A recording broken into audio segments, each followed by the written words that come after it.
So much blood has already been shed in the last 3 days, and the fear is much more will be shed in the days ahead as Israel strikes back against the unprecedented and unprovoked attack from Hamas terrorists this weekend. This is a live look at Tel Aviv. It appears quiet, but I do want to point out that at this time, even yesterday, as it starts to get dark, you can see airstrikes and intermittent fire, not just in Gaza, where we've seen it for the last hour, but in and around as the Iron Dome tries to strike back against incoming missiles. We are getting reports that there have been some rockets launched from Lebanese territory.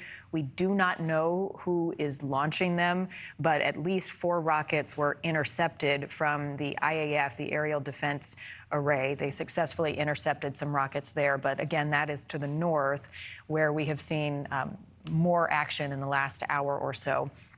The United States and some countries in Europe are showing support for Israel and vowing to stand with the country. The leaders of France and Germany, Italy, the United Kingdom, and the United States releasing a joint statement. And here is part of that saying, quote, "We express our steadfast and united support to the state of Israel and our unequivocal condemnation of Hamas and its appalling acts of terrorism."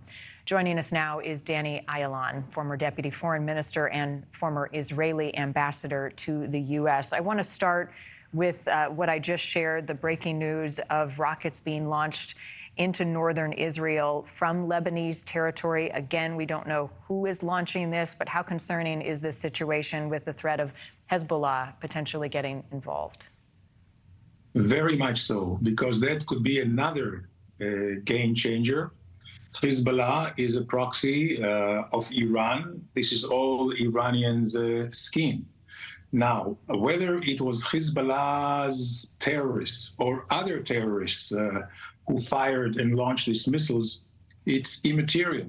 And because no fire from Lebanon can be done without the approval of Hezbollah. So it could be that the Hezbollah is just testing the waters, and this is why Israel's response has to be very decisive. And also, I think this is why we see the United States not only warning Hezbollah and Iran not to join the war and start another front, but also actually moving the parts of the Sixth Fleet, the American Sixth Fleet in the Mediterranean, towards this area, the eastern basin of the Mediterranean, pretty much close to the shores of Lebanon. I hope this will not be the case, but there's no doubt that this is the Iranian grand strategy and grand purpose. And there had been quite a bit of concern, I would imagine you share it, that Hamas is trying to draw Israel in with the surprise attack over the weekend, that this is what they wanted, and there is great risk in that they had planned for this and that they are ready in multiple facets. Oh, absolutely. And this is why right now, you know, we're taking our time. There's no doubt that a ground operation is in place because there's no other way to rout the Hamas terrorists, which is really an ISIS type terrorist. With them, it's do or die. There's no other way. And either they kill us or we kill them.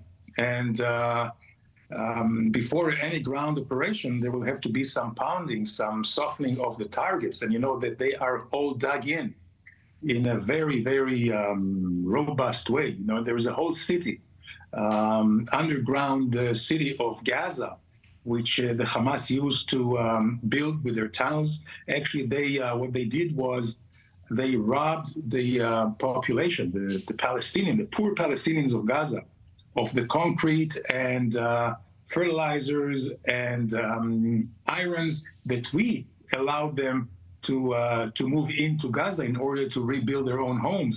But they didn't do that. They use it for their own concrete built tunnels and bunkers. But before we go in, it will have to be softened. While millions live in poverty, I want to ask you just for a moment about the lack of a U.S. ambassador to Israel. President Biden nominated Jack Lew months ago, but he's been sitting in limbo waiting to be confirmed by the Senate. How important is that diplomatic role in this situation now? Oh, it's very, very important. We cannot exaggerate the importance. We need somebody here with authority who can really not only assess what's happening on the ground and report back to Washington, but also be the intermediate, the one who is in between Washington and Jerusalem. Thank you for watching. Go to newsnationnow.com to find NewsNation on your television provider. And don't forget to click the red subscribe button below to get more of NewsNation's fact-driven, unbiased coverage.